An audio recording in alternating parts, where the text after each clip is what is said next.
नमस्कार, मैं भारत पंचवाल स्वागत करता हूं आपका राजीव टाइम में। ये रुक करते हैं बड़ी खबर की ओर। इंदौर नगर निगम में सामने आए संपत्ति कर नामांतरण घोटाले के बाद अब प्रशासन ने जांच तेज कर दी है। नगर निगम ने 356 संपत्ति कर खातों में हुए संदिग्ध नामांतरण को निरस्त कर पुराने नाम बहाल कर दिए हैं। साथ ही सिस्टम को सुरक्षित बनाने के लिए अब लॉग इन पर OTP व्यवस्था भी लागू कर दी गई है। नगर निगम आयुक्त ने बताया कि नोटरी के आधार पर 356 संपत्ति कर खातों में हुए संदिग्ध नामांतरण की जानकारी मिलते ही कार्रवाई शुरू कर दी गई है। सभी मामलों में पुराने नाम बहाल कर दिए गए हैं।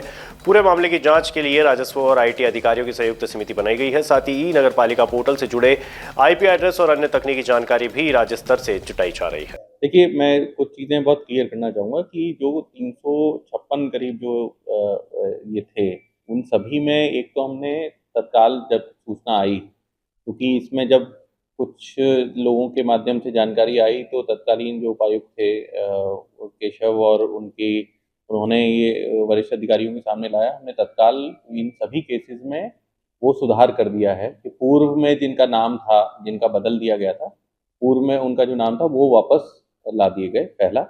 दूसरा, ई-नगर पालिका में उस समय ये व्यवस्था नहीं थी कि जो लॉगिन होता था उस समय OTP नहीं लिया जाता था, और नामांतरण के समय भी जो चेंजेस करने के लिए जो मॉड्यूल था उसमें OTP नहीं था। हमने चेंज करके लेटर लिखा और उसके बारे में लगातार संपर्क किया। उसके बाद ई-नगर पालिका ने पूरे स्टेट के लिए वो चेंज कर दिया। लॉगिन के समय भी अब OTP की व्यवस्था कर दी, ताकि इस प्रकार की घटना ना हो कि कोई लॉगिन कोई और मिसयूज कर पाए। जो लॉगिन के समय जो रजिस्टर्ड मोबाइल नंबर है उस पर OTP भी आएगा। तीसरा, जब ये जानकारी हम लोगों को मिली, उस आपने कमेटी भी बनाई उसमें, क्योंकि मेनली IT का भी एक मेजर रोल है, क्योंकि एक ID का एक तरह से यूज़ हुआ था। तो हम लोगों ने अपर आयुक्त राजस्व, अपर आयुक्त IT, उसकी अध्यक्षता में टीम बनाई। फिर हम लोगों ने जो जानकारियाँ, क्योंकि ये पोर्टल जो है ई-नगर पालिका, ये राज्य स्तर से चलता है, तो इसमें जो जानकारियाँ हैं, IP एड्रेसेस हैं, MAC एड्रेस है, लॉग्स हैं इसके पूरे, वो हम लोगों ने डायरेक्टरेट से मांगे। कुछ हमें जानकारियाँ प्राप्त हुई, पर वो पूरी तरीके से जितनी ज़रूरत थी वो नहीं मिल पाई थी, और ज़्यादा जानकारी की ज़रूरत थी, तो हमने पुनः लिखा। इसके बाद जब हमें एक्सपर्टीज़ की और लगा कि और एक्सपर्टीज़ की ज़रूरत है, तो जो राज्य शासन की एजेंसी है, Madhya Pradesh state electronic development corporation MPSEDC, हमने उनको लिखा।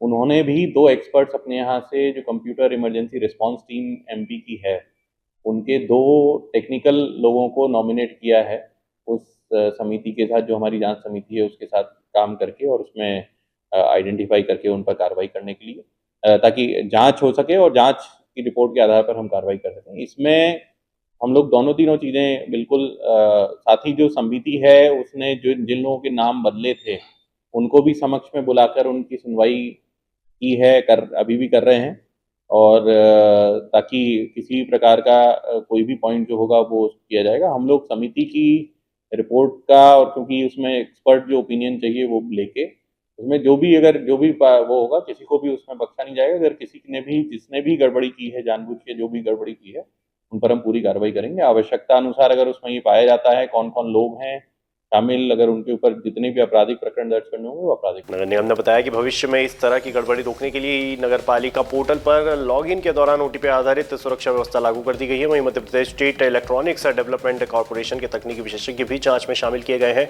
निगम का कहना है कि जांच के आधार पर दोषियों की पहचान कर उनके खिलाफ सख्त कार्रवाई की जाएगी और किसी भी जिम्मेदार व्यक्ति को बख्शा नहीं जाएगा। फिलहाल के लिए खबर में इतना ही। तमाम जानकारी के लिए देखते रहिए राजीव टाइम।